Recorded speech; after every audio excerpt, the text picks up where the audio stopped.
Hi everyone. आज मैं आपको बहुत ही इम्पोर्टेंट टॉपिक के बारे में बात करने वाली हूँ और ये मेरा एक कर्तव्य है एज अ डॉक्टर कि मैं आपको ये सिखलाऊँ कि इन केस कोई आदमी की दिल की धड़कन रुक जाती है तो क्या करना चाहिए। तो इसके लिए इसको कहते हैं बेसिक लाइफ सपोर्ट आपको प्रोवाइड करना है उसको। क्या होता है BLS और बेसिक लाइफ सपोर्ट, ये कब किया जाता है, किसको किसको किसको CPR दिया जाता है, ये मैं आपको आज बताऊंगी।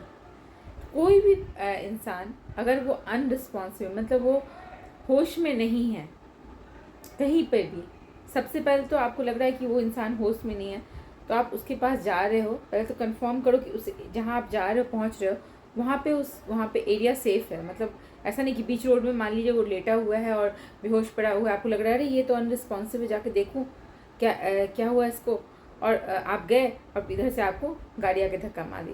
तो सीन सेफ होना जरूरी है। मतलब आपको लग रहा है कि उस वहाँ सेफ तो है ना, पेशेंट को उसको तो कुछ हुआ ही है, ऐसा तो नहीं मैं भी जाऊँगा मुझे भी कुछ हो जाएगा, है ना। तो उसको पहले आप किनारे लेकर के आ जाओ, मान लो बीच रोड पे है। उसके बाद चेक, हे क्या भाई तुम ठीक हो, चेक करने की कोशिश करो, हिल रहा है, रुक रहा है, अरे ये तो रिस्पॉन्स ही नहीं कर रहा है। अगर रिस्पॉन्स नहीं कर रहा है सबसे पहला काम कीजिए, चिल्लाओ, हे कोई बचाओ, सुनो, इधर इधर आओ, हेल्प, आई नीड हेल्प। अगर वहाँ पे सुनसान जगह है या घर में है आप, सुनसान, आप नहीं, कोई लोग नहीं है आपके पास, मोबाइल सबके पास होता है, फटाफट एम्बुलेंस के नंबर डायल कीजिए। अगर आपको नियर या फिर कोई और तो फटाफट आप, अगर आप कुछ याद नहीं है तो 100 ही नंबर डायल कर दीजिए, पुलिस का नंबर है वो कॉल कर देंगे फर्दर के लिए। नहीं तो हमारा जो ये है इसमें 102 एंड ये 112 जो हमारी दिल्ली की इमरजेंसी नंबर है, तो उसमें आप कॉल करेंगे, फटाफट वो एम्बुलेंस सर्विस भेजेंगे।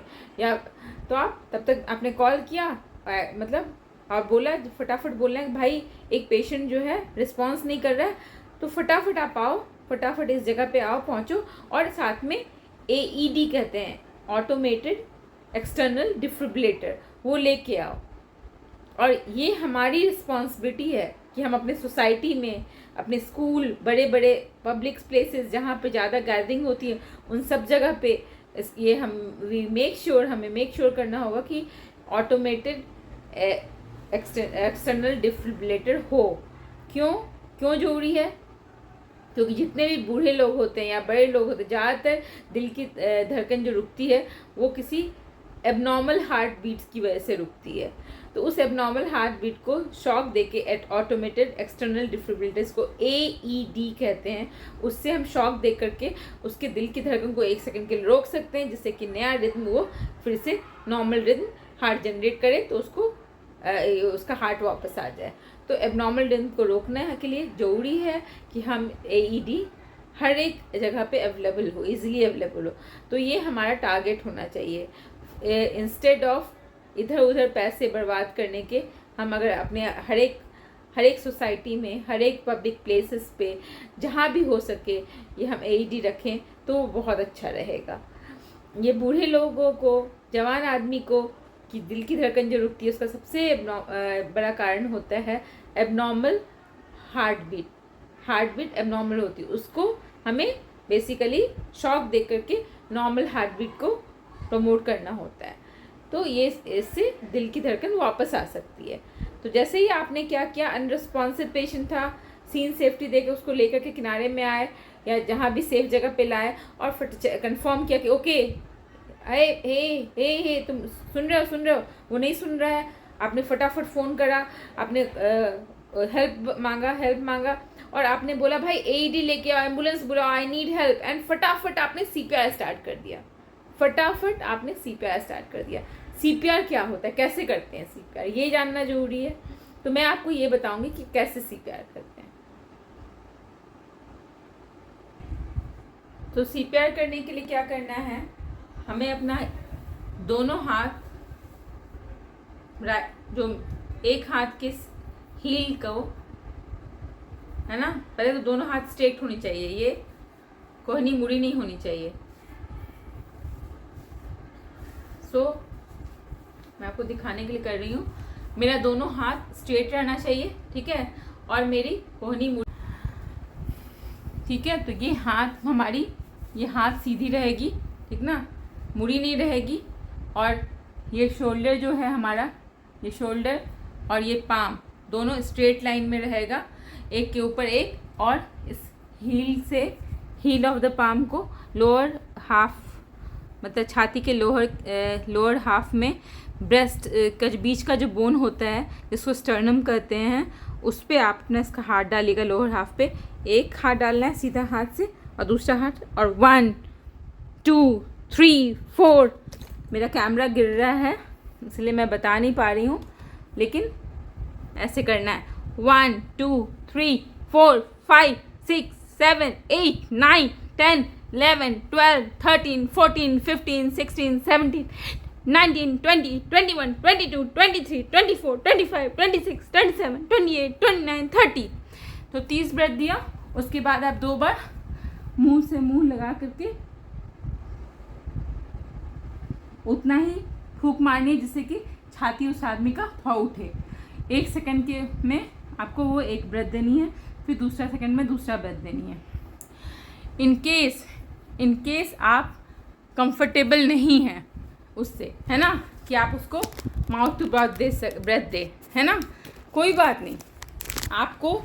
आप सिर्फ छाती का, सिर्फ आप ऐसा कर सकते हैं कि आप सिर्फ कंप्रेशन, आप CPR करते रहिए। सिर्फ आप जो है CPR में चेस्ट कंप्रेशन, मतलब छाती को का कंप्रेशन कंटिन्यूसली 100 to 120 पर मिनट्स के हिसाब से आप करते रहिए जब तक कि और एम्बुलेंस वाला नहीं आ जाता या कोई और मतलब मेडिकोज नहीं आ जाते जो कि आपको हेल्प कर सकें, कोई एडवांस लाइफ सपोर्ट वाले नहीं आ जाते आपको।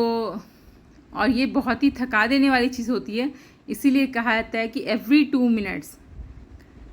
मिनट्स में आपको ये कंप्रेशन, चेस्ट कंप्रेशन करने वाला है उसको बदलना है।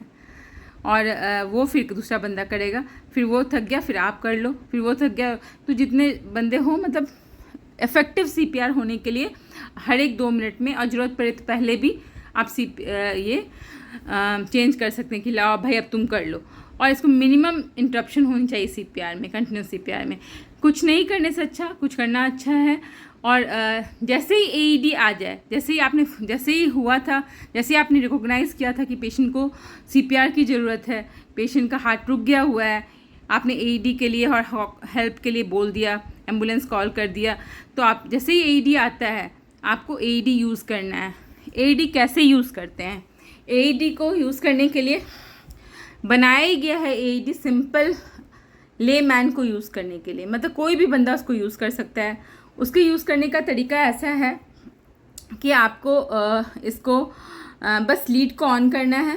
लीड को आप ऑन करेंगे तो वो अपने आप बोलेगा कि अब मेरी वैसे तो वो इंग्लिश में बोलता है, कोई ना कोई दिल्ली में, इंडिया में होता ही है जो इंग्लिश समझ सकता है। 99% लोग समझते हैं थोड़ा बहुत, तो 99% समझते हैं और बहुत सारे लोग समझते ही हैं। तो आराम से कोई वो जनरली वो बोलता है कि बोलेगा आपको, अच्छा अब आप जो है पैड लगाएं, तो पैड पे लिखा है, उसमें फ़ोटो बना रहेगा कि उसको राइट साइड में ये कॉलर बोन के नीचे लगाना है एक पैड को, दूसरा पैड को ब्रेस्ट निप्पल के नीचे लगानी है, आर्म पिट के साइड में, है ना, 8 सेंटीमीटर नीचे, 7 से 8 सेंटीमीटर नीचे आर्म पिट के साइड में लगानी है। तो उसके बाद उस बोलेगा कि अब मुझे एनालाइज रिदम, तो analyse all clear analyse rhythm, तो सब कोई को क्लियर कर देना है, कोई टच नहीं करे पेशेंट को उस समय में, और उस समय में वो एनालाइज करेगा रिदम। अगर शॉकेबल होगा, मतलब अगर करंट देने की ज़रूरत है, बोलेगा शॉकेबल रिदम, शॉकेबल, तो आपको करना है, सबको क्लियर कर देना है और तब रिदम ये शॉक पे बटन पे दबाना है। कोई उस समय में पेशेंट को टच नहीं करना चाहिए, क्योंकि अगर टच करेगा तो उसको भी शॉक लग सकता है। पेशेंट को तो शॉक लगेगा तो उसकी दिल की धड़कन वापस आ सकती है, लेकिन किसी और को जो जिसकी दिल की धड़कन नॉर्मल चल रही है उसको शॉक लगेगा तो उसकी दिल की धड़कन रुक सकती है। तो इस बात का ध्यान रखना है बहुत अच्छी तरह से कि किसी को उस समय में कोई भी पेशेंट को टच नहीं कर रहा हो। और जैसे ही शॉक दिया उसके तुरंत आपको CPR वापस स्टार्ट करना है, 2 मिनट तक करनी है। उसके बाद फिर से वो खुद ही, जब तक आप करोगे ना 2 मिनट जैसे होगा, वो बोलेगा एनालाइजिंग रिदम, तो आप लोग को हट जाना है, सब कोई को हट जाना है, वो एनालाइज करेगा रिदम, फिर वो बताएगा कि शॉक करना है कि नहीं करना है। शॉक करना होगा तो फिर वैसे ही शॉक देगा, और वैसे ही आपको फिर CPR स्टार्ट करना है। अगर शॉक नहीं देने लायक होगा तो फिर से आपको CPR बोलेगा, not shockable, if needed continue CPR। तो फिर CPR आपको स्टार्ट करना है जब तक कि आपके कोई ACLS की टीम, डॉक्टर्स की टीम, एम्बुलेंस की टीम नहीं आ जाती है। ठीक है, तो इस तरह से करना है। Thank you.